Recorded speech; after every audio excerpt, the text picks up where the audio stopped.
Boaz was serving God with all he had in that moment. He didn't realize 4,000 years later people would be talking about his love story. He was being faithful to God with what he had where he was. And that's what we can do. We can do that here. Where you are, where I am, we can be faithful. And like Boaz, let's point to Jesus with our lives. Boaz imitated Christ so well, unbeknownst to him. How about you and I? What are we doing? Imitating Christ. Maybe in ways we don't realize, but that's our goal, to be like Christ and point others to him.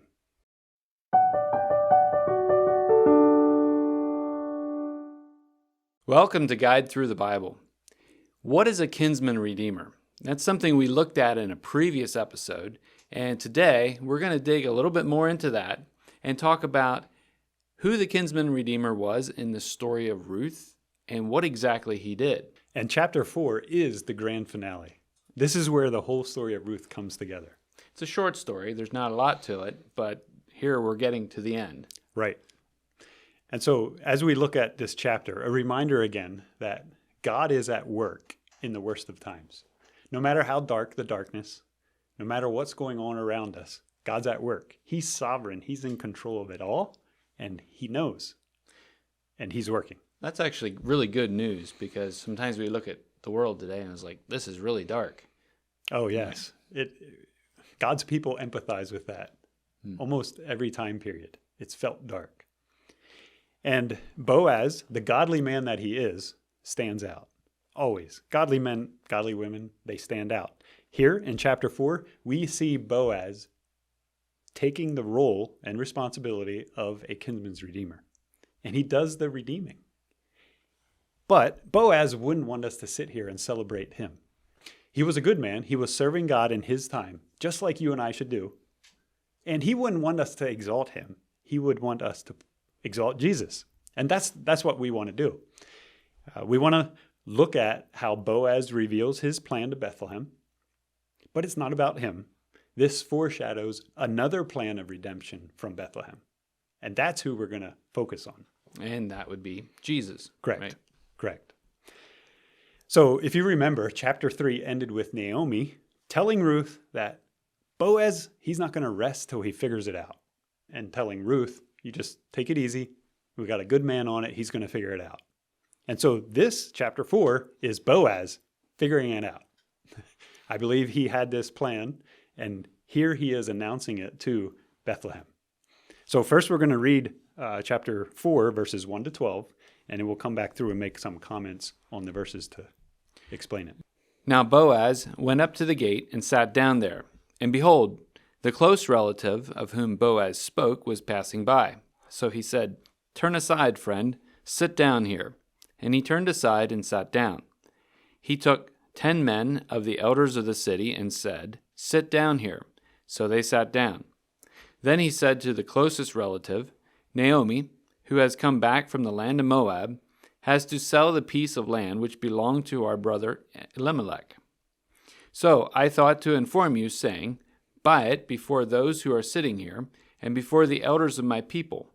If you will redeem it, redeem it. But if not, tell me that I may know, for there is no one but you to redeem it, and I am after you." And he said, "I will redeem it." Then Boaz said, "On the day you buy the field from the hand of Naomi, you must also acquire Ruth the Moabitess, the widow of the deceased, in order to raise up the name of the deceased on his inheritance." The closest relative said, "I cannot redeem it for myself, because I would jeopardize my own inheritance. Redeem it for yourself. You may have my right of redemption, for I cannot redeem it." Now this was the custom in former times in Israel concerning the redemption and the exchange of land to confirm any matter. A man removed his sandal and gave it to another, and this was the manner of attestation in Israel. So the closest relative said to Boaz, "Buy it for yourself," and he removed his sandal. Then Boaz said to the elders and all the people, "You are witnesses today that I have bought from the hand of Naomi all that belonged to Elimelech, and all that belonged to Chilion and to Mahlon. Moreover, I have acquired Ruth the Moabitess, the widow of Mahlon, to be my wife in order to raise up the name of the deceased on his inheritance, so that the name of the deceased will not be cut off from his brothers or from the court of his birthplace. You are witnesses today." All the people who were in the court and the elders said, "We are witnesses. May the Lord make the woman who is coming into your home like Rachel and Leah, both of whom built the house of Israel. And may you achieve wealth in Ephrathah and become famous in Bethlehem. Moreover, may your house be like the house of Perez, whom Tamar bore to Judah, through the offspring which the Lord will give you by this young woman." The setting for this story is at the city gate. And it's important to understand that this wasn't just the place where people walk in and out. This was the courthouse, if you will. This is where judgments were rendered. This is where big discussions were taking place. It's the city gate. And it's also where the important people hung out. Absolutely. And in verse 2 and 3, he starts into this by assembling 10 men, and the kinsman's redeemer walks by, the close relative, as your translation said. And he calls him over. And you got to understand, this is normal. This is daily life. When we read it, it's not so normal. It's like us driving on the right side of the road. We do it without thinking. It's just natural. Or it's like us, like when we use a dollar bill or $5, we don't have to explain what it's worth. We know it. Every now and then, I might explain to my children what a dollar is and where it gets its value. But it's not attached to some gold standard. I don't go into all of that all the time. I talk about a dollar. I just know how it works. And we don't explain it all the time. And this is how it was for them. This is how it worked. This was normal. They were going about their normal lives, and there's a judgment here. There's a court case going on, if you will. The author here doesn't take a lot of time to explain it. You were supposed to just know what's going on. Right. And we've lost this culture from 2,000 years ago. We're not like this anymore. I want to take a little time to try to understand their culture so that we have a better understanding of this story. One of the things that we must understand from the Jewish people is their understanding of land. They didn't have ownership of land. It was God's land. And that was woven into their society through all these customs and laws. This is God's land. We're only stewards. It's God's land. So keep that in mind. The second thing is, remember, Naomi and Ruth are poor. She doesn't have land. But she says she's selling the land. Yes, it does say that in many translations, but it depends on which translation you read. When it says she's selling land, some of them will talk about the land she sold. And I believe this is referring to Naomi's land that she had with Elimelech before they went to Moab. So most likely, they sold the land before they went to Moab and used that money to support their trip and getting started in Moab.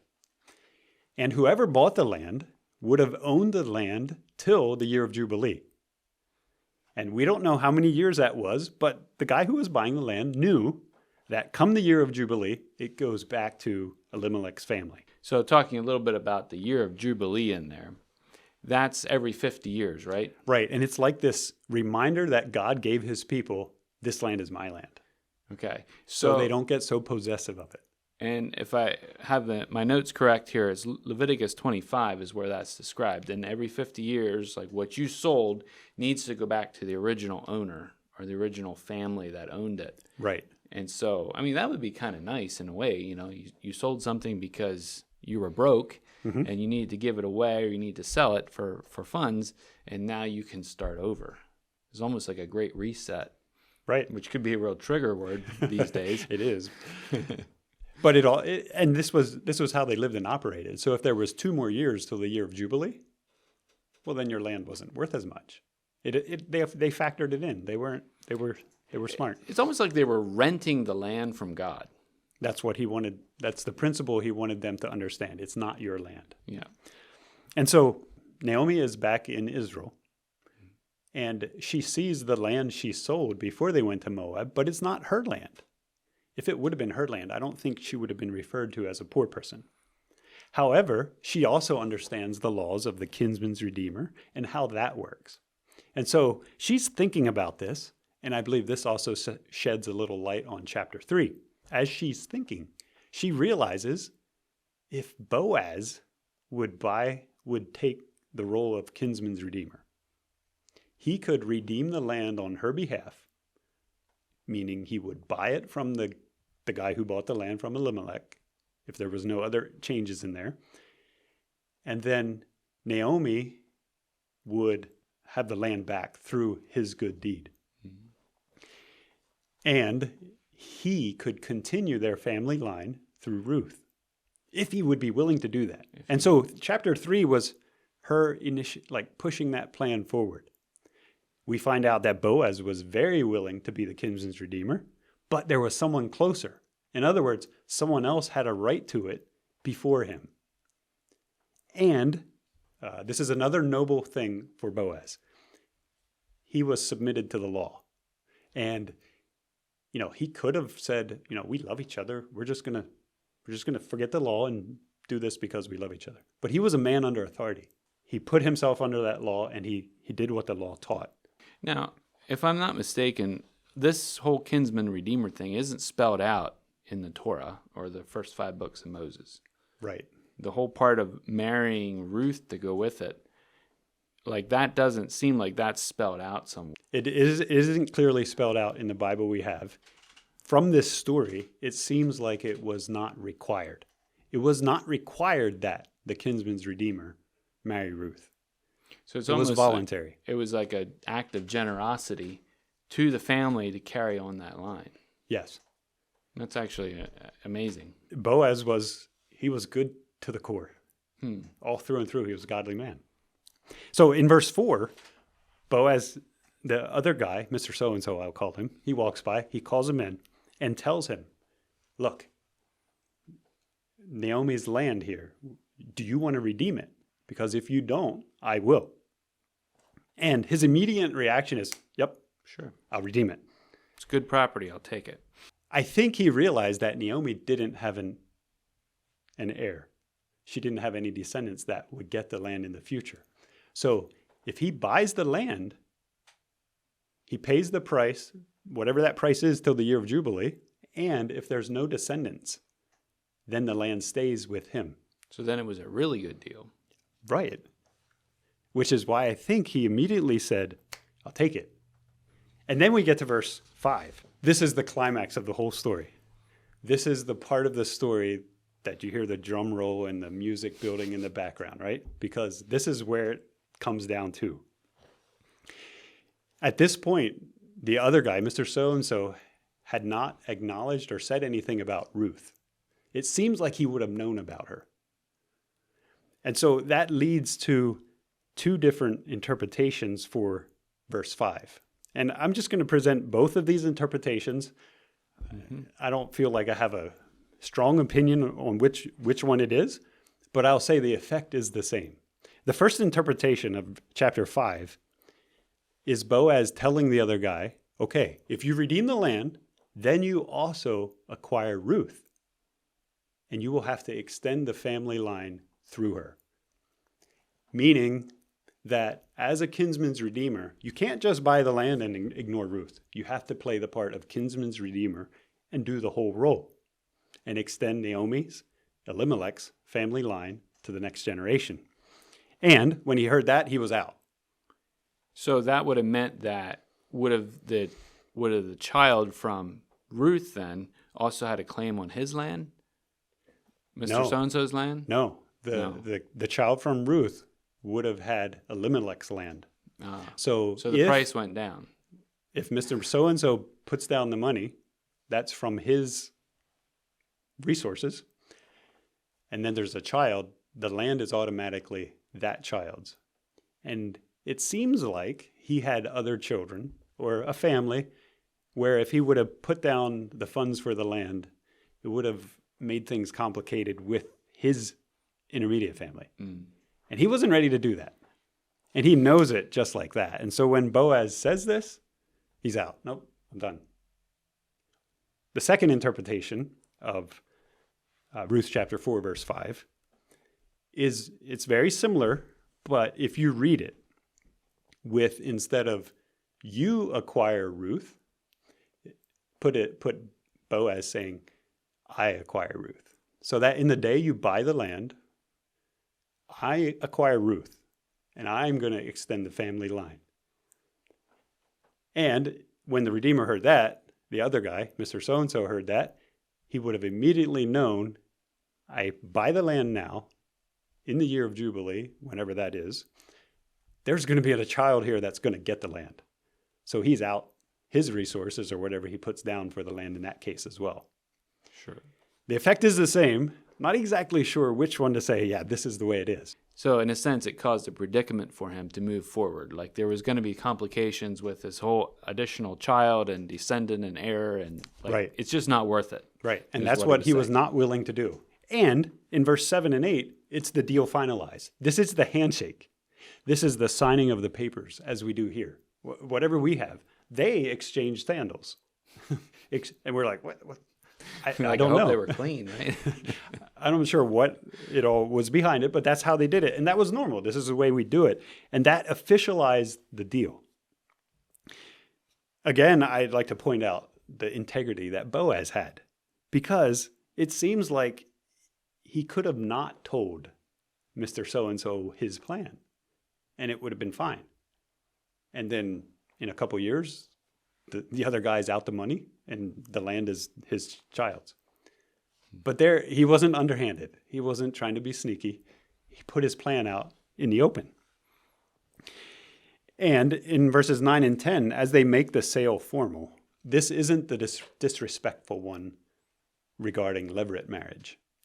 This was respected. So I also think this teaches us it wasn't the levirate marriage that was at play here. This was the kinsman's redeemer who was willing to play the part, and he did it. And the levirate marriage again is brother to brother. So back in if the both brothers would have still been living, it would have went, the widow would have went to the next brother, Right. and so on. But Boaz and Mr. So-and-so were not brothers. Right, which is why I don't think Cousins it was required. or uncles or something. It was voluntary that they purchase the land and marry Ruth. And so Boaz follows through with it. The land becomes his, and he tells them his plan to marry Ruth. And he's going to buy the land, and the next child is going to get it. He's going to lose money? Well, not really. It's his child's, but it is Naomi's heir. And it seems like society looked at it like that. So who was getting taken care of here, Naomi or Ruth, or both? Yes, both. Okay. Both. It's kind of sealing their future, which is why I think Naomi was so excited about it and pushing for it. So it was bringing them back into the community the whole way. Like they Right. weren't outsiders. They weren't the poor widow. The two poor widows that lived in the slums, they were now.